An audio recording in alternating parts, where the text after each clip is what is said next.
सभी लोग हाथ जोड़ लीजिए, मंगलाचरण करेंगे। नमो अरिहंताणं,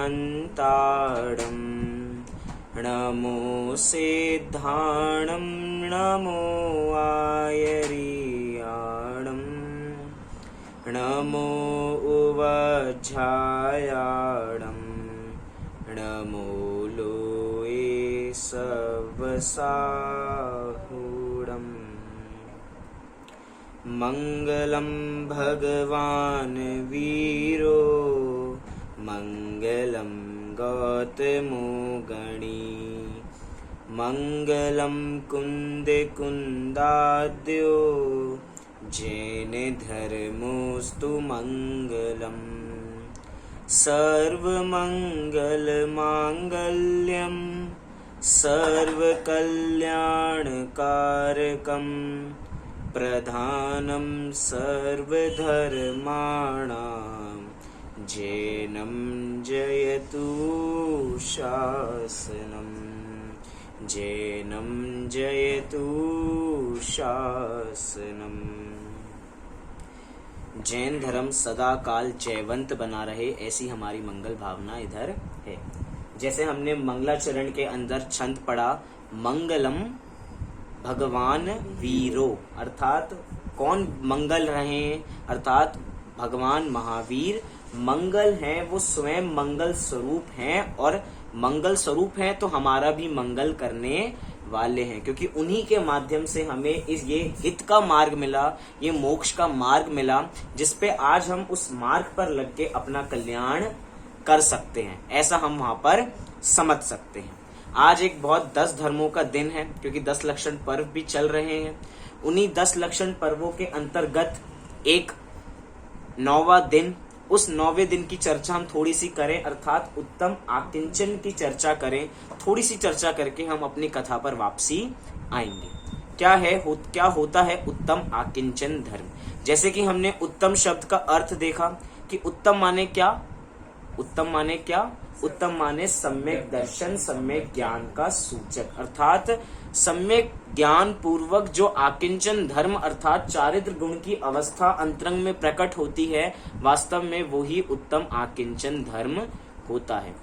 देखा जाए तो जिसको एक धर्म प्रकट होता है, उसको बाकी सभी धर्म प्रकट होते हैं, और जिसको एक धर्म प्रकट नहीं होता, उसको समझिए उसको बाकी धर्म भी प्रकट नहीं हुए हैं। जैसे कि कह रहे हैं उत्तम आकिंचन, ये आकिंचन का मतलब क्या होता है, तो लिखा कि न में किंचन अकिंचन, अर्थात इस संसार में मेरा कुछ भी नहीं है, इस प्रकार की जो भावना है, वास्तव में वही उत्तम आकिंचन नाम की धर्म है। और यही हमारी आत्मा का गुण है कि इस संसार में हमारा कुछ भी नहीं है। ऐसा जब तक हम श्रद्धान नहीं करेंगे, और थोड़ा और अर्थात अच्छे से बताऊं तो मैं कह सकता हूं कि 24 प्रकार के परिग्रहों का त्याग का नाम क्या है, उत्तम आकिंचन है। ये 24 प्रकार के परिग्रह कौन से होते हैं, तो 14 प्रकार के अंतरंग परिग्रह और 10 प्रकार के बहिरंग परिग्रह, कुल मिला के 24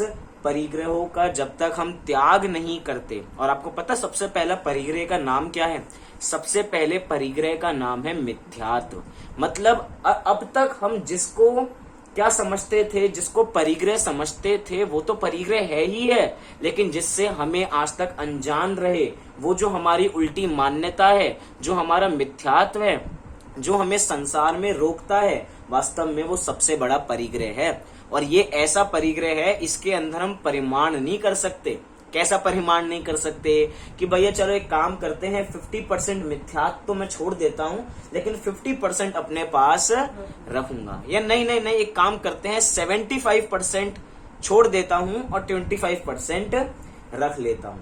इसके अंदर ऐसा किसी भी प्रकार का परिमाण नहीं होता है। अगर मिथ्यात्व छूटता है तो मिथ्यात्व पूरा 100% छूटता है, जो हमारी उल्टी मान्यता है, कुदेव आदि के संदर्भ में हो, चाहे हमारी अग्रहित हो, अर्थात शरीर को अपने मानने की जो मान्यता हो, ये सब हमारी उल्टी मान्यता है, जो हमें संसार में रोकती है और हमारा कल्याण में बाधक बनती है। इस प्रकार की बात यहाँ पर कही गई है। देखिए हमारा जो ये परिग्रह है ना, क्योंकि परिग्रह, हम परिग्रह की चर्चा यहाँ पर कर रहे हैं, ये परिग्रह हमेशा दुखदायक होता है और सभी जीव को दुखदायक होता है। एक छोटी सी घटना मैं आपको सुनाता हूँ और उसके बाद अपनी कहानी हम प्रारंभ करेंगे।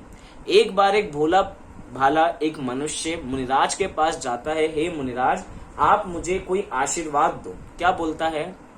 मुनिराज, मुझे किसी प्रकार का आप आशीर्वाद दो जिससे मेरा कल्याण हो। तो मुनिराज उसको आशीर्वाद देते हैं और बोलते हैं कि मनुष्य बनो। क्या बोलते हैं?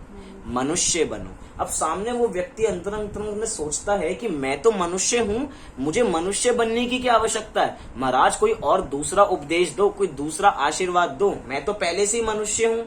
अंतरंग में सोच रहा है कि आपको दिखाई नहीं दे रहा मैं मनुष्य हूँ, मैं मनुष्य गति का ही हूँ।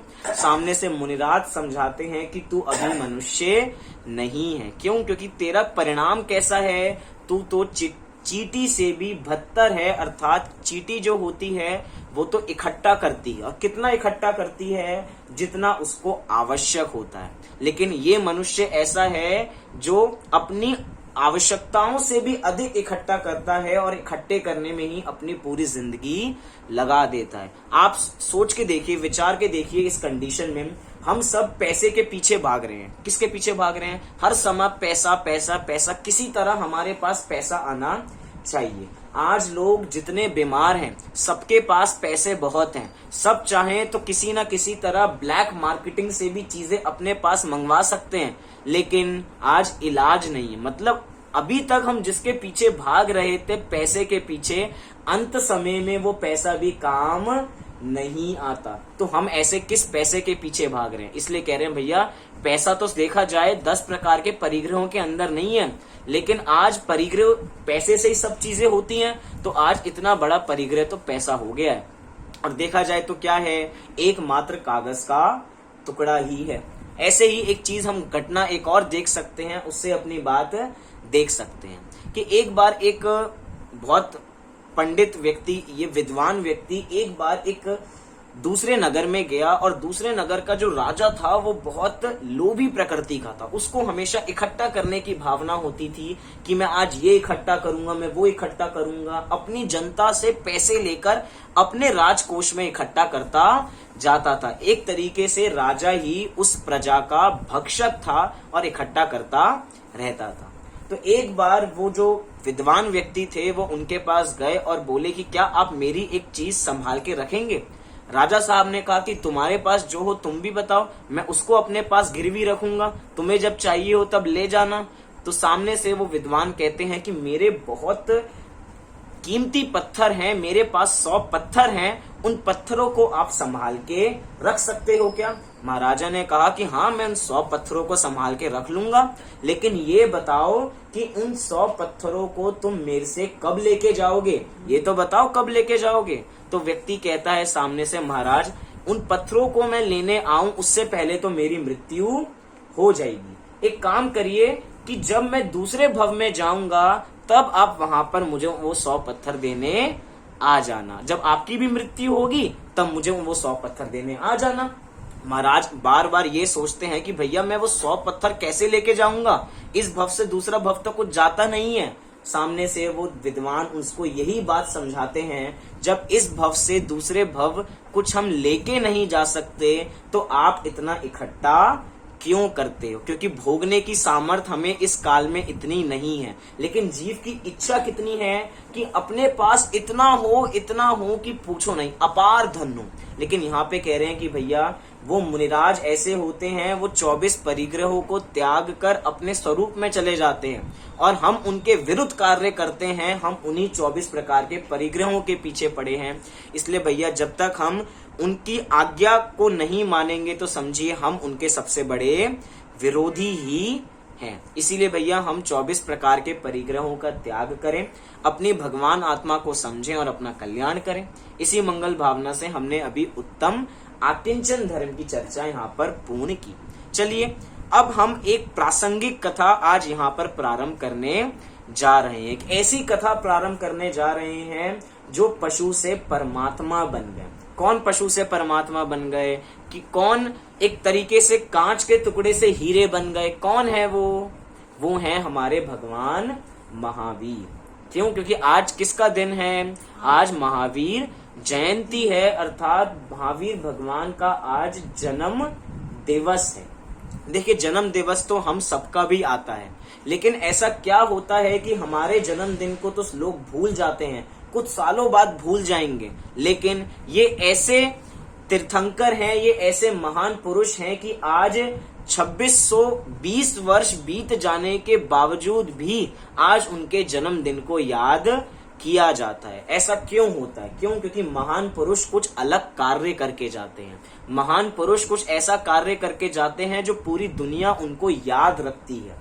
कौन याद रखती हैं? हम याद रखते हैं। क्यों? क्योंकि हम महावीर भगवान के सच्चे शिष्य हैं। हम उनके मार्ग पर चलकर उनके जैसा बनने का प्रयास करते हैं, इसलिए हम ही उनके शिष्य कहलाते हैं। आइए अपनी हम इस कहानी को प्रारंभ करते हैं।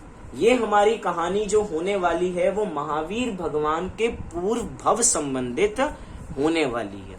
यूं कहूं कि हम सारे भवों को तो नहीं जानेंगे, पूर्व भवों को, लेकिन वो महावीर भगवान से पूर्व जो 10वां भव था उनका, अर्थात वो शेर का भव था, जिस भव में उन्होंने सम्यक दर्शन की प्राप्ति की थी और मोक्ष की टिकट लेके मोक्ष की डेस्टिनेशन को पक्का किया था। हम यहाँ पे उस भव की बात करने जा रहे हैं, अर्थात जिस भव में भगवान महावीर ने सम्यक दर्शन की प्राप्ति की थी, ऐसे उस शेर के भव को हम यहाँ पर जानने वाले हैं और उसके बाद हम अपनी कहानी को आगे देखेंगे। आइए इस कहानी को हम प्रारंभ करते हैं। अपने चरित्र नायक का जीव, अर्थात जो महावीर के जीव हैं, जो शेर की पर्याय में जीव हैं, वो नरक से निकलकर एक बलवान सिंह हुए। 10वें भव में जो तीर्थंकर होने वाले हैं, ऐसा वह सिंह भरत क्षेत्र के एक पर्वत पर रहता था। वन के विशाल हाथी भी उससे डरते थे। क्यों? क्योंकि वो खूंखार जानवर है। जो राजा है भैया, वन का राजा है। देखा जाए तो किसी ने वोटिंग से उसे वन का राजा नहीं बनाया, लेकिन अपने गुणों के माध्यम से, अपने गुणों के शौर्य से, अपने गुणों के प्रताप से वे स्वयं ही वन का राजा बन जाता है। अगर एक बार पूछा जाए कि भैया क्या तुम राजा हो सकता है उसको भी पता हो कि मैं राजा नहीं हूं, लेकिन उसका बल इतना होता है कि वो वन का राजा कहलाता है। सब जीव उससे डरते हैं। उसके विकराल मुंह से भयानक गर्जना सुनकर हर जगह जो जितने भी वन हैं वहां के सभी पशु कांपने लग जाते हैं। क्रूरता से हिंसा करते करते उसे दीर्घ काल व्यतीत हो गया था, क्योंकि भैया कैसा प्राणी है वो? कैसा है? प्राणियों को मार के उनका भक्षण करके अपना काम चलाता है, तो इसलिए बहुत क्रूर परिणामी वो शेर था।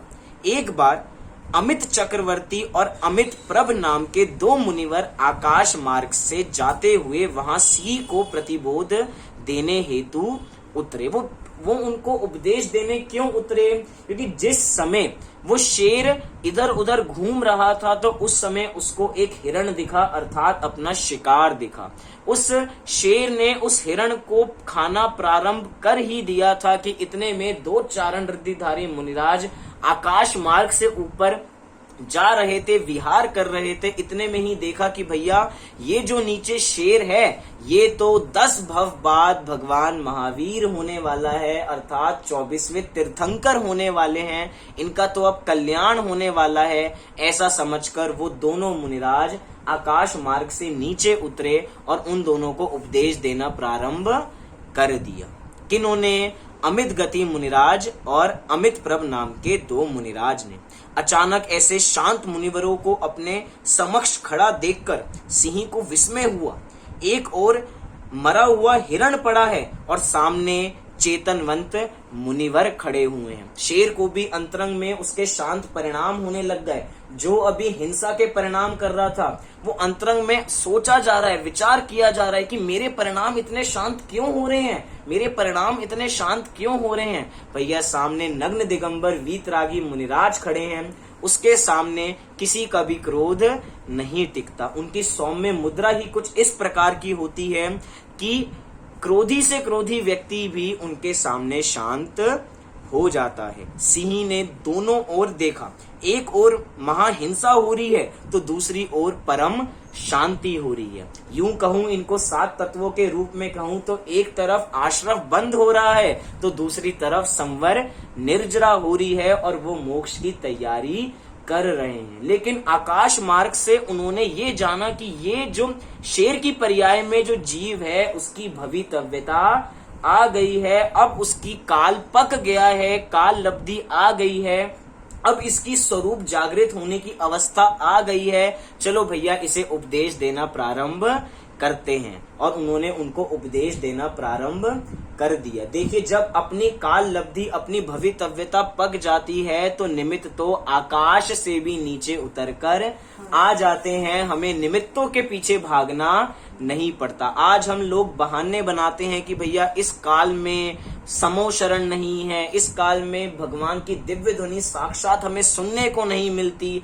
हमारे जो मुनिराज हैं हमें इतने सुलभ नहीं है, इस काल में तो कल्याण करना संभव नहीं है। हम हर समय निमित्तों पर रोते रहते हैं कि ऐसा नहीं है, ऐसा नहीं है, ऐसा नहीं है, लेकिन वो शेर अपने स्वरूप को देखने के लिए तैयार हो रहा है और निमित्त ऊपर से उतर के उनको उपदेश देने के लिए आ गए हैं। देखिए कैसा दृश्य है।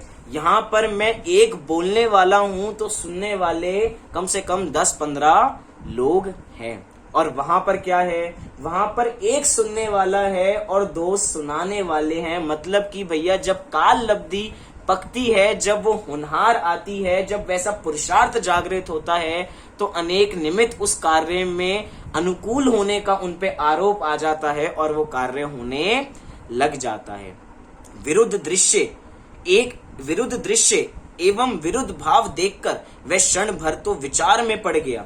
अंत में क्रूरता पर शांति की विजय हुई। उसे क्रोध की अपेक्षा शांति अच्छी लगने लग गई। वीतरागता के सानिध्य में क्रूरता कैसे टिक सकती है? मुनियों की ओर देखकर उसके अंतरंग में नवीन शांत भाव उत्पन्न होने लग गया। विचार कीजिए, वो जो मांस खा रहा है, अभी दांतों में हो सकता है कि खून भी लगा हुआ हो, लेकिन इतने अंतरंग में शांत परिणाम आ गए कि भैया अब उसको खाने के परिणाम चले गए, उसके भक्षण करने के परिणाम चले गए और वो अपनी आत्मा में लीन होने के लिए तैयार हो रहा था। एक तरीके से तीनों करण लब्धियां तैयार हो गई थी कि भैया अब तो तैयार ही हो गया है, अब करण लब्धि भी प्राप्त करने वाला है। और क्या प्राप्त करने वाला है? सम्यक दर्शन की प्राप्ति करने वाला है। उसी समय उसकी सुंदर चेष्टा देखकर अमित गति मुनिराज वात्सल्य पूर्वक वचनों से उसे संबोधने लगे कि हे मृगेंद्र, ऐसी क्रूर सिंह पर्याय तुमने कई बार धारण की है। ऐसा नहीं है कि तुमने पहली बार इस पर्याय को धारण किया है, तुमने अनेक बार धारण की है। इस पर्याय में तन्मय मत हो। अनेक बार तुमने पशुओं को मारकर खाया है, कई बार तुम बलवान जीव हुए हो और कई बार तुम हीन जीव हुए हो और अन्यों ने तुमको मार कर खाया है। इस पर्याय में तन्मय मत हो। इस पर्याय को अनित्य जान के अपना कल्याण मार्ग में लगो। तुम तो अभी थोड़े ही भव बाद क्या प्राप्त करने वाले हो? तुम मोक्ष गति की प्राप्ति करने जा रहे हो। ऐसा कार्य तुम्हारे करना योग्य नहीं है। चाहे उस शेर को कुछ बातें समझ में नहीं आ रही थी, लेकिन उन 2 मुनिराज की शांत मुद्रा देखकर ऐसा लग रहा था कि उस शेर को सारे भाव मुनिराज के अंतरंग में समझ में आ रहे थे। उसे ऐसा लग रहा था कि ये मुनिराज मेरे हित का मार्ग मुझे बता रहे हैं, अब तो मुझे अपना हित कर लेना चाहिए। दूसरे मुनिराज ने भी प्रेम पूर्वक उनसे कहा कि अरे वनराज, तुम्हारे महान भाग्य से तुम्हें मुनिराज का उपदेश मिला है। पात्र होकर तुम अवश्य सम्यक्त को अंगीकार करो। सम्यक्त ही परम कल्याणकारी है। अब देखिए, थोड़ा यहाँ पे हम पॉज लेते हैं। क्या कह रहे हैं मुनिराज? उपदेश कैसा दे रहे हैं कि सम्यक्त ही परम कल्याणकारी है और कोई कल्याणकारी नहीं है। मतलब कि इसका मतलब क्या है? थोड़ा भावार्थ निकालो इसका। मतलब कि अनंत काल से जिसको हमने अपने कल्याण स्वरूप समझ रखा था, वो तो सबसे ज्यादा अकल्याण करने वाला है। वो हमें हित के मार्ग में नहीं लगाएगा। हमें ऐसा भ्रम हो रहा है कि वो हमें हित में लगाने वाला है। हमें लगता है कि हमारा परिवार हमारे लिए कल्याणकारी है, हमें लगता है हमारी सुख संपदा हमारे लिए कल्याणकारी है, लेकिन भैया कोई काम नहीं आने वाला। क्यों? क्योंकि अभी हमारी वर्तमान की परिस्थितियां हमें दिख रही हैं, लेकिन उसके बावजूद भी शेर को तो अपने आत्म स्वरूप की प्राप्ति होने जा रही है। वो शेर टकटकी लगाकर मुनिराज के समकक्ष देखने लगा। टकटकी लगाकर मतलब कि ऐसे देख रहा है कि उस शेर की आंखें झपक नहीं रही हैं, बिल्कुल अनिमेष मित्रों से, कि उनकी जो आंखों की पलकें झपक नहीं रही हैं, और वो मुनिराज को देखा जा रहा है। सौम्य मुद्रा, शांत परिणाम हो रहे हैं, आंखों से आंसू बह रहे हैं, लेकिन वो आंसू कैसे हैं? वो आंसू दुख के आंसू नहीं है, वो आंसू हर्ष के आंसू हैं कि भैया मुझ जैसे क्रूर परिणामी जीव को भी कोई यहाँ पे संबोधन करने के लिए आया है। श्री मुनिराज के मुख से झरती हुई परम वैराग्य वाणी में अपने पूर्व भवों का वर्णन सुनकर सिंह के परिणामों में महान परिवर्तन होने लगा। उसे जाति स्मरण हुआ और समस्त दुखों के कारण रूप मिथ्यात्व कषायों से उसकी परिणति परांग मुख होने लगी, अर्थात अपने स्वरूप के अंदर उसकी क्या जाने लग गई? उसकी परिणति अंतरंग में जाने लग गई। आपको पता है आज के समय में सबसे बड़ी बीमारी कौन सी है? आज के समय में सबसे बड़ी बीमारी है मिथ्यात्व रूपी बीमारी। और अगर इस मिथ्यात्व रूपी बीमारी के लिए अगर कोई वैक्सीन है, वो वैक्सीन है सम्यक दर्शन। वो सम्यक दर्शन रूपी वैक्सीन क्या काम करने वाली है? उस मिथ्यात्व रूपी बीमारी को भगाने वाली है। और जब वो मिथ्यात्व रूपी क्या जाएगा? मिथ्यात्व रूपी बीमारी जाएगी, मिथ्यात्व रूपी कोरोना जाएगा, तो क्या होगा? अंतरंग में समता उत्पन्न होगी। जो आज हम अपने स्वरूप में जाएंगे तो हमें इस सब का पता लगेगा कि वास्तव में ऐसा क्या है। धन्य है वो शेर, अब तेरा चैतन्य पराक्रम जागृत होने लगा है। सचमुच हिंसा में पराक्रम नहीं है, अहिंसा एवं शांति में ही सच्चा पराक्रम है। मुनिराज कह रहे हैं कि हे भव्य, हम तुम्हें एक विशेष सुखदायी बात बताने के लिए आए हैं, तुम उसे ध्यान पूर्वक सुनो। अब इस भव में तुम्हारा आत्मा सम्यक प्राप्त करके आत्मा की अखंड साधना करेगा और क्रमशः उन्नति करते करते पूर्णता साध कर इस भरत क्षेत्र में 24वां तीर्थंकर बनेगा। बोलिए भगवान महावीर की जय हो। अब उस शेर की पर्याय में उसको ये समझ में आने लग गया कि भैया अब तो मैं 24वां तीर्थंकर होने वाला हूँ, अब मैं अपना कल्याण के मार्ग पर लग जाऊं। हमें पता लगे कि अभी हमारी अगली फ्लाइट वहां की है, तो हम उसकी तैयारियों में लगेंगे या नहीं लगेंगे। ऐसे ही उस शेर के जीव को ये पता लग गया कि अब तो मैं कुछ ही भवों में 10 भव होते कितने हैं, इतने से समय में बीत जाते हैं। कहते हैं कि भैया जिस समय सम्यक दर्शन की प्राप्ति होती है तो अधिक से अधिक अर्धपुद्गल परावर्तन ही काल बचता है इस संसार का। उसमें भी इस शेर की पर्याय वाले जीव के तो मात्र 10 भव ही बचे थे, जो कुछ समय में ही बीत जाने वाले हैं, और उसके बाद भगवान महावीर का जन्म होने वाला है। ऐसा कहकर उनको बताया, यह बात हमने विदेह क्षेत्र में सीमंदर स्वामी के श्रीमुख से सुनी है, इसलिए हमें तुम्हारे प्रति स्नेह जागृत हुआ और हम तुम्हें उपदेश देने चले आए। अहो, सिंह का भव्य आत्मा यह सुनते ही हर्ष पूर्वक नाच उठा। वाह, मैं अब इन भयंकर दुखों से तथा हिंसा से छूटकर अपूर्व सुख प्राप्त करने जा रहा हूँ। दुख से छूटने की बात सुनकर कौन आनंदित नहीं होगा? सभी लोग आनंदित होते ही हैं। हमें थोड़ी सी शुभ समाचार मिलते हैं तो हम कितने आनंदित हो जाते हैं। अभी हमें पता लगे कि भैया हमारी 5 करोड़ रुपए की लॉटरी लगी है, कितने खुश हो जाएंगे हम। अरे भैया 5 करोड़ रुपए की लॉटरी लगी है, रातों को नींद नहीं आएगी, हर समय ये विचार करेंगे भैया वो लॉटरी लेने जाना है, वो लॉटरी लेने जाना है, वो लॉटरी लेने जाना है, हर समय उसके विचार चलेंगे। अब इसको ऐसे शेर की जीव को ऐसा पता लगा है कि भैया अब तो ये मोक्ष रूपी लक्ष्मी से मेरे विवाह पक्का हो गया है, अब तो मैंने सम्यक दर्शन को बस तिलक लगाना बचा है और मेरा विवाह निश्चित हो जाएगा। मोक्ष रूपी लक्ष्मी को मैं वरने वाला हूँ, अब तो मैं यहाँ पर चेत जाता हूँ। ऐसा वो जो शेर था वो अंतरंग में विचार करने लग गया। मुनियों के वात्सल्य मुनियों ने वात्सल्य प्रकट किया, उससे तो वह अति आह्लादित हो उठा। आहा, मुनिराज मुझे सम्यक प्राप्त कराने आए हैं, मुझ पर कृपा करके वे आकाश मार्ग से उतरकर मुझे प्रतिबोध देने आए हैं। वाह, तीर्थंकर के श्री मुख से मेरे भावी तीर्थंकृत की मंगल वाणी निकली है। ओहो, बताओ, तीर्थंकर जिनके बारे में बोल रहे हैं कि वो शेर की पर्याय में कल्याण होने वाला है, उस जीव को अंतरंग में कैसा लगेगा। ऐसा होता है ना, अगर अभी आज अपने प्रधानमंत्री मोदी जी की मन की बात थी, उस मन की बात में अगर वो ऐसा बोले, हम मेरा नाम बीच में लें कि संभव जी हैं, वो ऐसा ऐसा कर रहे हैं, तो मुझे अंतरंग से कितनी खुशी होगी कि भैया प्रधानमंत्री जी ने मेरा नाम लिया, प्रधानमंत्री जी ने मेरा नाम लिया। पूरे गांव में ढिंडोरा पीट दूंगा कि मेरा नाम लिया, मेरा नाम लिया, मेरा नाम लिया। तीर्थंकर ने तीर्थंकर भगवान की दिव्य ध्वनि में, सीमंदर भगवान की दिव्य ध्वनि में उस शेर का नाम आया कि भैया ये शेर अब थोड़े ही समय में मोक्ष को प्राप्त करने जा रहा है। तो अंतरंग में उल्लास जागृत हो रहा है। मुझ जैसा भाग्यशाली कौन होगा, इससे उत्तम मंगल और क्या होगा।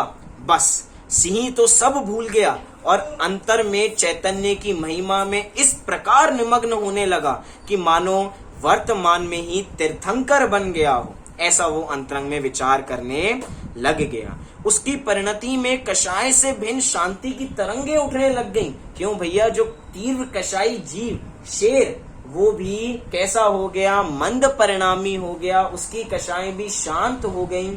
किसके उपदेश सुन के? मुनिराज के उपदेश सुन के। वो दो मुनिराज उसके लिए तो परम उपकारी समान है। अपना शांत चैतन्य तो उन्होंने देख लिया है, उसका लक्ष्य उस शेर ने कर लिया है। आंखें मूंद कर ज्ञान को स्थिर करके निज स्वरूप को देखने के लिए उसका उपयोग उत्सुक हो उठा। बस अब अधिक देर नहीं है। श्री मुनिराज उसे शुद्धात्मा की देशना दे रहे हैं कि हे भव्य, तुम एकाग्र चित्त से सुनो। यह जीव अनादि अनंत सदा उपयोग स्वरूप है। चैतन्य रूप द्रव्य से, गुण से, पर्याय से शुद्ध उपयोगी जैसे अरिहंत हैं, परमार्थ था यह आत्मा भी वैसा ही उपयोग स्वरूप है। अर्थात तुम शेर नहीं हो, तुम्हारे मात्र अभी शेर की पर्याय है। तुम अपने को शेर अनुभव मत करो। तुम अपने को कैसा अनुभव करो कि जैसे अरहंत भगवान है वैसा ही मैं हूं। अर्थात प्रवचन सार की 80वीं नंबर की गाथा को यहाँ पर याद किया है कि जैसे अरहंत भगवान के द्रव्य गुण पर्याय हैं, वैसे ही मेरे द्रव्य गुण पर्याय हैं। हम उनके द्रव्य से अपने द्रव्य का मिलान करें, उनके गुणों से अपने गुणों का मिलान करें, उनकी पर्याय से अपनी पर्याय का मिलान करें, तो ये मोह तो क्षण भर में नष्ट हो जाएगा। ऐसा वो मुनिराज उसको उपदेश देना प्रारंभ उन्होंने कर दिया। मुनिराज तो आश्चर्य से सिंह का हृदय परिवर्तन देख ही रहे थे।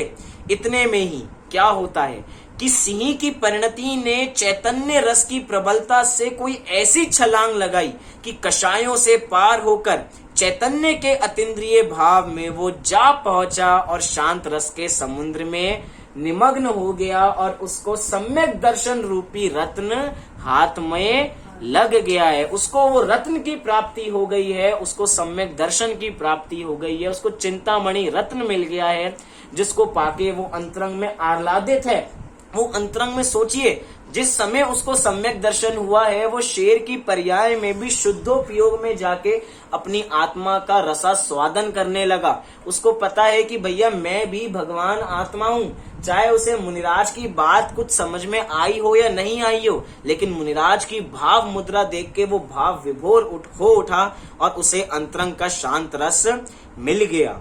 आहा, उस क्षण के आनंद का क्या कहना है। सम्यक्त रूपी सिंह ने मिथ्यात्व रूपी उन्मत्त हाथी को भगा दिया और मोक्ष साधना का शौर्य प्रकट कर लिया है। उसकी पूर्व शांति में चेष्टा से मुनिराज उसकी स्थिति समझने लग गए। चैतन्य की ऐसी अपूर्व शांति देखकर क्षण भर वे भी निर्विकल्प रस में निमग्न हो गए। दोनों मुनिराज ने ये देखा कि शेर भी अपनी आत्मा में गया हुआ है, तो हम भी अपनी आत्मा में चले जाते हैं। जिस समय शेर अपनी आत्मा में गया, जंगल के सारे प्राणी सोचने लगे कि इतना क्रूर परिणामी जीव भी शांत हो सकता है, तो भैया हमें भी कल्याण के मार्ग में लगना चाहिए। क्यों? क्योंकि अगर नगर में कोई एक धार्मिक व्यक्ति होता है तो उसका फर्क पड़ता है। ऐसे ही भैया जंगल में कोई क्रूर से क्रूर परिणामी जिसके बारे में हमने ये सुना हो कि भैया ये तो बहुत गुस्सा करते हैं, और वो अचानक शांत हो जाए तो आश्चर्य तो होता ही है। ऐसे ही सभी वनचारियों को, जितने वन में पशु घूमते हैं, सबको आश्चर्य होने लगा कि भैया ये कैसे शांत हो गए, ये कैसे शांत हो गए। वो अपनी आत्मा के अंतरंग में चले गए थे। वाह! इधर मुनिराज ध्यान में लीन होकर बैठे हैं, सामने सिंह भी निर्विकल्प होकर सम्यक प्राप्ति की धन्य क्षण का अपूर्व आनंद ले रहा है। वाह रे वाह! धन्य गुरु और धन्य है उसके शिष्य। मतलब हमारे इधर गुरुओं का और शिष्यों का स्वरूप आया है कि गुरु ऐसे होते हैं जो अपने शिष्यों को अपने मार्ग पर लगाते हैं, कि जैसा मैंने हित का मार्ग किया है, वो ये नहीं देखते कि सामने वाला जीव कौन है, सामने वाले जीव में पात्रता है या नहीं है। सभी जीवों को एक समान समझते हैं और सबको उपदेश देते हैं। वो उन्होंने ये नहीं देखा कि ये तो मांस खा रहा है, क्या हम इसे समझाएंगे? कम से कम ये कुल्ला करके आए, मुंह में क्या खून जमा हुआ है, मुंह के दांतों में अभी चमड़ा फंसा हुआ है, हम इसको नहीं समझाएंगे। पहले ये कुल्ला करके आएगा तो हम इसको समझाएंगे। लेकिन मुनिराज के अंतरंग में वात्सल्य का परिणाम था। मुनिराज ने ये नहीं देखा, उस जीव की पात्रता देखी और उसको उपदेश देना प्रारंभ कर दिया। और उन उपदेश के निमित्त से उस शेर की पर्याय में उसको सम्यक दर्शन की प्राप्ति हो गई। क्षण भर के लिए सारा वन प्रदेश स्तब्ध रह गया था, मानो वह भी निर्विकल्पता में झूलने लग गया हो। जो पशु उनसे भयभीत रहते थे वो भी एक समय के लिए शांत हो गए। वो इतना शांत परिणामी हो गया कि अपने आगे के दोनों पैर को उठा के हाथ जोड़ने की स्थिति में मुनिराज को वंदन करने लगा। मुनिराज को जब लगा कि अब हमारा कार्य पूरा हो गया है, तो उससे पूर्व वो उनकी परिक्रमा लेने लग गया। और जैसे देखा कि दो मुनिराज अब उनका कार्य हो गया है, तो वो आकाश मार्ग की ओर आगे जा रहे हैं। वो उनकी ओर देखता रहा कि मुनिराज जा रहे हैं, यही मेरे परम हितैषी हैं, जिन्होंने मुझे हित के मार्ग में लगाया है, और यही मेरे परम हितैषी हैं। मुनिराज जाते जा रहे हैं। कुछ देर बाद मुनिराज अदृश्य हो गए, लेकिन उस शेर की पर्याय में उसको ऐसा लग रहा है कि अभी भी मुनिराज के दोनों हाथ मेरे सिर पर बने हुए हैं, उन्होंने मेरा कल्याण कर दिया है। ऐसे उसके अंतरंग में, हृदय में परिणाम हो रहे हैं। धीरे धीरे जब उसको पता लगा कि अब मेरे पास ज्यादा समय नहीं है, बस एक माह ही शेष है, उसके बाद मैं मरने वाला हूं, अब मेरी स्थिति इस पर्याय में पूर्ण होने वाली है, उसने अंतरंग में समाधि की भावना भाली।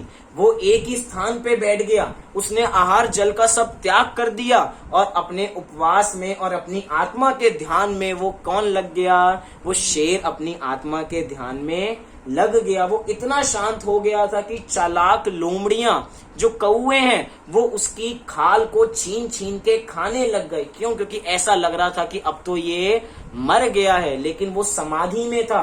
वो किसी को मारने के परिणाम उसको नहीं आ रहे थे, किसी को भगाने के परिणाम नहीं थे, और वो अपने आत्मा में जाता गया और उसका मरण हुआ समाधि पूर्वक। वो कहाँ जन्म लिया उसने? फिर उसका 9वां भव एक स्वर्ग में हुआ, और फिर वो स्वर्ग में जाके उसने अपनी पूर्ण आयु की। अब हम थोड़े आगे के भव भी जानने का प्रयास करते हैं कि आगे के भव किस प्रकार हुए। मैं बस यहाँ पे आपको उन भवों के नाम बताऊंगा, इससे अधिक हम देखने में सक्षम नहीं है। लेकिन उस शेर ने जब काम कर लिया, वो शेर वो पूंछ वाला है, उस पूंछ वाले ने काम कर लिया, तो भैया हम मूंछ वाले क्यों नहीं कर सकते? हम अपने को इतना बड़ा शक्तिशाली दिखाते हैं कि पुरुष किसी से डरते नहीं है, हम किसी से डरते नहीं है। आजकल तो ऐसी स्थिति आ गई है ना कि नारी शक्ति जिंदाबाद, नारी शक्ति जिंदाबाद, नारी किसी से कम नहीं है। तो भैया हम सब अपना पुरुषार्थ जागृत करें और सम्यक रूपी रत्न को प्राप्त करें। वो शेर पहले शेर हुआ, शेर की पर्याय पूर्ण करके वो स्वर्ग में गया। उसके बाद वो विदेह क्षेत्र में जाके एक विद्याधर का जीव हुआ, वहां से जाके वो 7वें स्वर्ग में गया। आप ये देखिए, क्या देखिए कि एक बार सम्यक दर्शन की प्राप्ति की तो उसकी कोई भी अगली गति दुर्गति नहीं हुई। आप ये देखिए कैसे, आपको पता है इससे पहले जब वो शेर की पर्याय में आया था, जब उसने सम्यक दर्शन की प्राप्ति नहीं की थी, वो नरक से आया था। उससे पहले कि सारे भव हो सकता है कि उसमें बहुत क्रूर हो, लेकिन एक बार सम्यक रूपी रत्न हाथ में लग जाता है तो अब हमारा कभी बुरा होने वाला नहीं है। शेर हुआ, स्वर्ग में गया, फिर विद्याधर हुआ, 7वें स्वर्ग में गया, उसके बाद हरिशेन नाम के एक राजा हुए, उसके बाद वो उन्होंने मरण करके कहाँ गए, वो 10वें स्वर्ग में गए, फिर चक्रवर्ती प्रिय मित्र हुए, 12वें स्वर्ग में गए, राजा नंद हुए, 16वें स्वर्ग में गए, और ये 16वां स्वर्ग उनका जब वहां से उन्होंने सेकंड लास्ट, ये लास्ट है एक तरीके से, इसके बाद जब उनका जन्म हुआ तो उसके बाद उन्होंने कभी जन्म नहीं लिया। क्या हुआ कि वो 16वें स्वर्ग से च्युत होके अर्थात अपनी पूर्ण आयु करके कहाँ उत्पन्न हुए, चैत्र शुक्ल त्रयोदशी के दिन अर्थात आज के दिन राजा सिद्धार्थ और रानी त्रिशला के गर्भ से वो उत्पन्न हुए और इस भारत भूमि को अलंकृत किया और एक तरीके से हमारे शासन नायक का आज जन्म हुआ।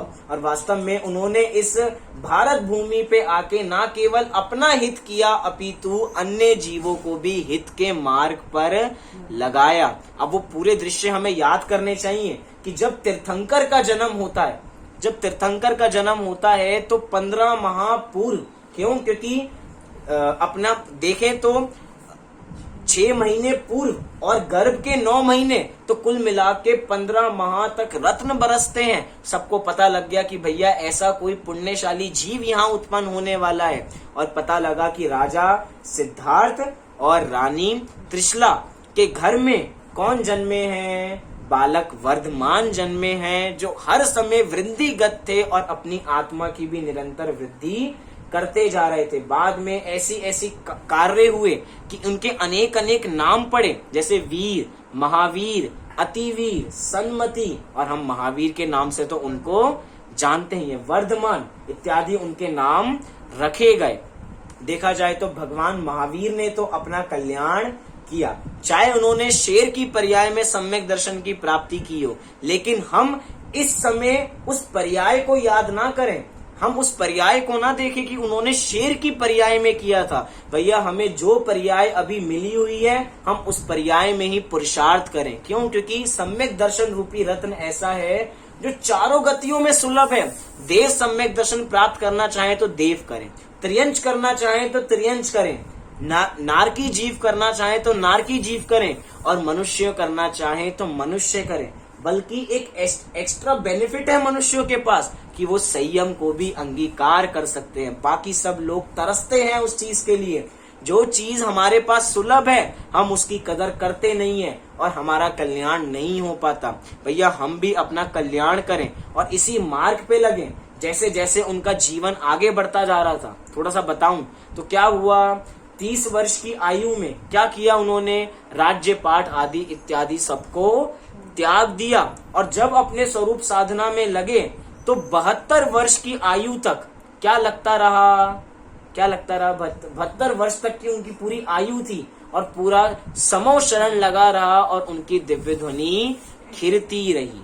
इसलिए भैया हमें उनकी दिव्य ध्वनि सुनने का लाभ तो साक्षात नहीं मिला, लेकिन उनके द्वारा कथित आज हमें जिनवाणी माँ यहाँ पर सहज उपलब्ध है। हम उसकी उपयोगिता समझें, उसको समझें। जो महावीर भगवान के दिव्य ध्वनि में आया था वही चीज आज यहाँ आ रही है, दोनों में कोई अंतर नहीं है। हमने मंगलाचरण में कहा ना, मंगलम भगवान वीरो मंगलम गौतमो गणी मंगलम कुंद कुंद आद्यो जैन धर्मोस्तु मंगलम। मतलब हमारी परंपरा किससे है, हम किसके पूर्वज हैं। भैया हमारे पूर्वज कौन हैं, भैया हम भगवान महावीर की परंपरा से बिलोंग करते हैं। हमारी जितनी भी प्रतिमाएं लिखी जाती हैं, प्रतिमाओं पे वो प्रशस्ति लिखी जाती है, सब पे क्या लिखा जाता है कि ये महावीर भगवान की परंपरा से हम जुड़े हुए हैं, हम कुंद कुंद आचार्य की परंपरा से जुड़े हुए हैं। भैया अब हम अपना कल्याण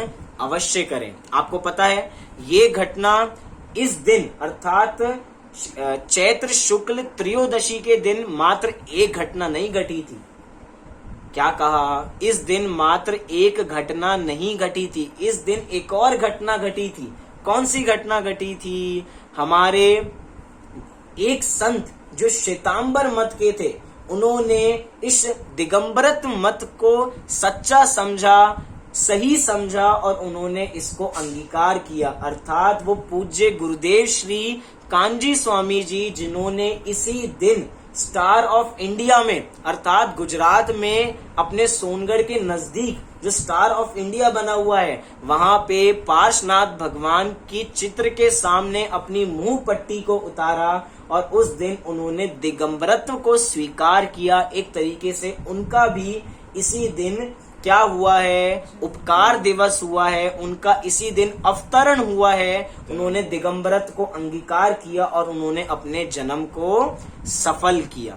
देखिए भैया, इन सब ने तो अपना कल्याण किया, अब अपनी बारी है हम अपना कल्याण करें और सही मार्ग पर लगे तो ही हम अपना कल्याण कर सकते हैं। जैसा भगवान महावीर ने किया, हम महावीर के शिष्य हैं तो उनके सिद्धांतों के ऊपर चलें, उनकी 11 शिक्षाओं को समझें कि सभी जीव बराबर हैं, कोई छोटा बड़ा नहीं। आपको पता है ये 11 शिक्षाओं में से एक एक शिक्षा ऐसी है जिसका हम विचार करें कितनी गंभीर है। सभी आत्माएं बराबर हैं, कोई छोटा बड़ा नहीं है। इस पे घंटों हम विचार कर सकते हैं कि सभी आत्माएं बराबर हैं, कोई छोटा बड़ा नहीं है। विचार करें कि सभी जीव बराबर हैं और कोई छोटा बड़ा नहीं है। इसीलिए भैया हम अपने को समझें